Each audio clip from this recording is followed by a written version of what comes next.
Hey guys, and welcome to Aussie Reviews, and welcome to my next installment in my beginner series. Now this is going to be about understanding the basics of shotguns, chokes, and also shot sizes. Okay, so let's start from the very basics here. Now there's various types of different shotguns that you can get. Obviously you can get semi-automatic, you can get side-by-side and under and over. You can now get the lever action and the straight pull shotguns, and you can also get bolt action shotguns. So the shotgun that I've got here today is just the Maruku under and over 12 gauge shotgun.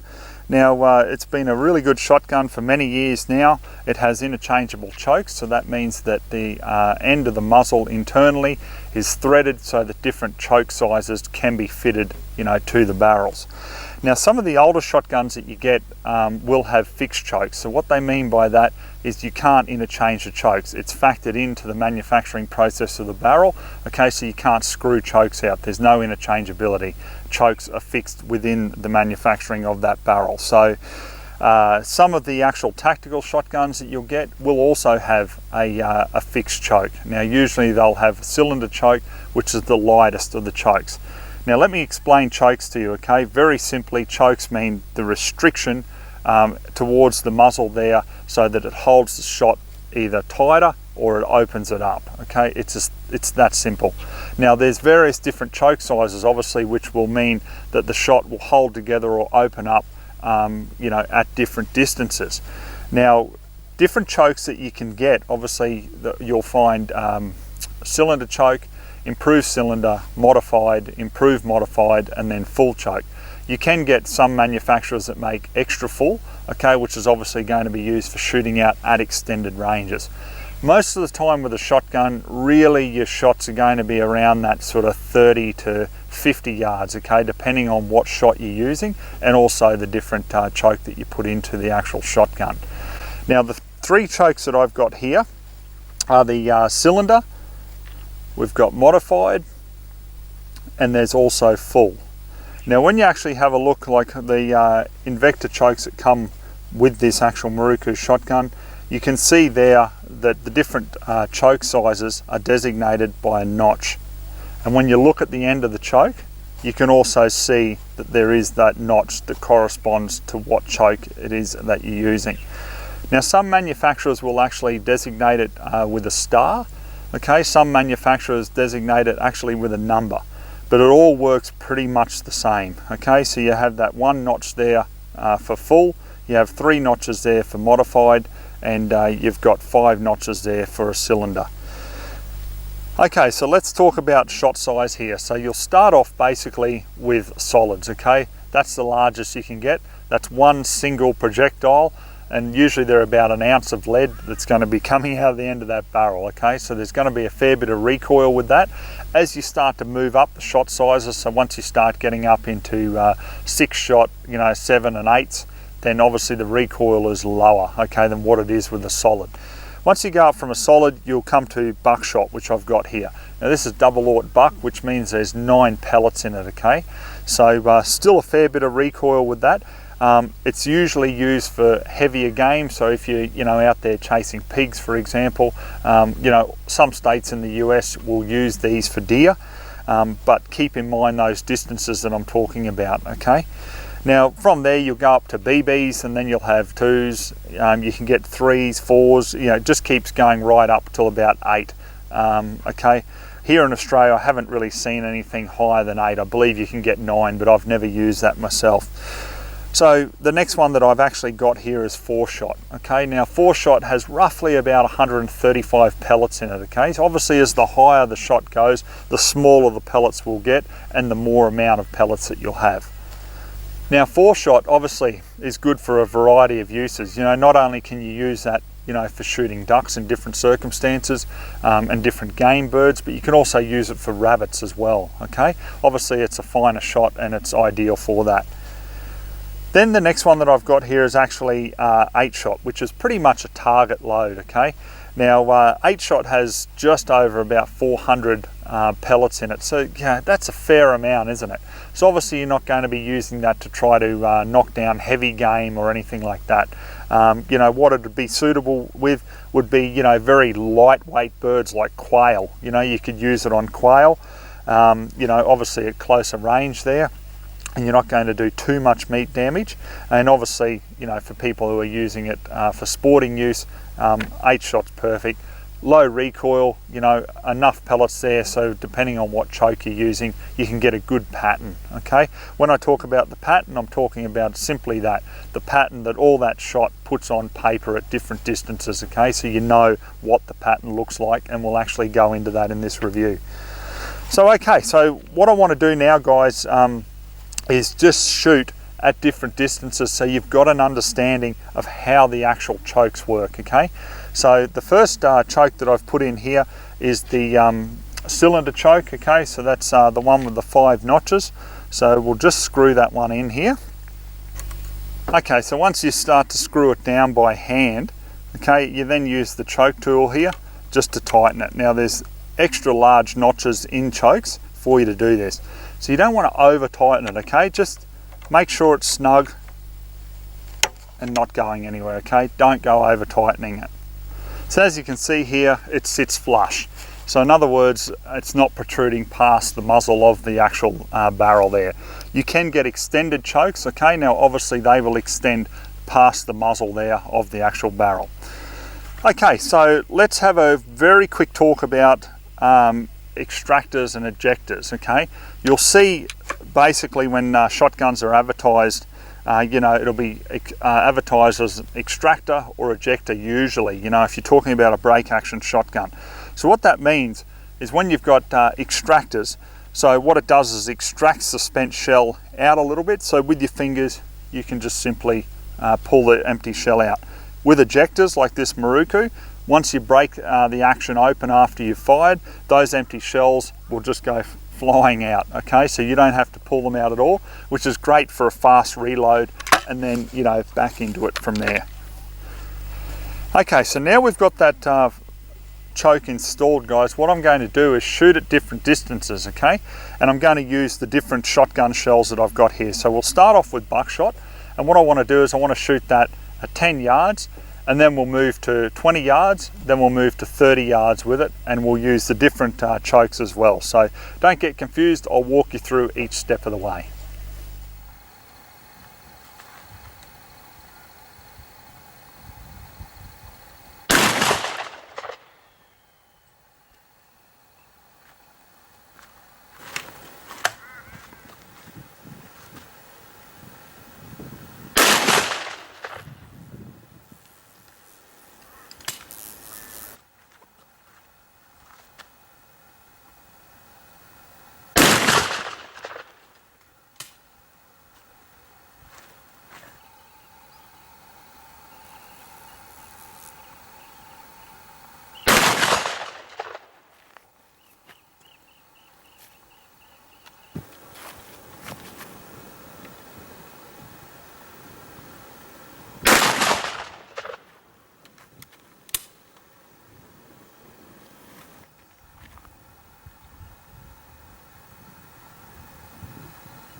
Okay guys, so you should have a good understanding now of how shotguns work and also the chokes and shot sizes. The one thing that I'll add too is you can get different length shells as well. 12 gauge notoriously is common in 2 3/4, that's the standard size, but you can also go to 3-inch Magnum, okay, and then also 3.5-inch Super Magnum. So when you're selecting a shotgun, usually you'll see a shotgun is chambered for a certain length, so you'll have like it's a 3-inch chamber. Now that means that you can also use 3-inch as well as 2 3/4, okay? It doesn't mean that you're just limited to 3-inch Magnum shells. 3.5-inch Super Magnum, you only really find that on a lot of semi-auto shotguns, and mainly for like turkey hunting where they want that extra charge. So usually you don't see a lot of that here in Australia. However, you can get the ammunition here, and obviously it's going to pack a punch because the bigger the shell, there's going to be more punch in it, isn't there? So you're going to feel that on your shoulder as well. Now, also too, you'll see different types of shots with regards to what they consist of. So you'll have steel, you'll have lead, and you'll also have copper plated. Now obviously if you're using steel, you really shouldn't use that in anything above a modified choke. So in other words, improved, modified or full, don't do it. The reason is that steel doesn't compress, so as it passes down the barrel, it can damage the barrel and also the choke as it passes out the end. So yeah, just be aware of that. Very much the same story with solids as well. They say don't use them in anything over an improved cylinder. So cylinder or improved cylinder is fine to use solids, but don't go using them in a modified choke, improved, modified or full choke. So they're the guidelines. I've always stuck by them, and therefore I've had no problems with my shotguns. Alright guys, so that pretty much concludes it. I really hope you've enjoyed watching it, because we've certainly put a lot of time into it, and we're going to get more done in the future. We're just happy to hopefully bring a good understanding and knowledge of various different facets of shooting to you. So yeah, I really hope you enjoyed it, and we'll catch you on the next review.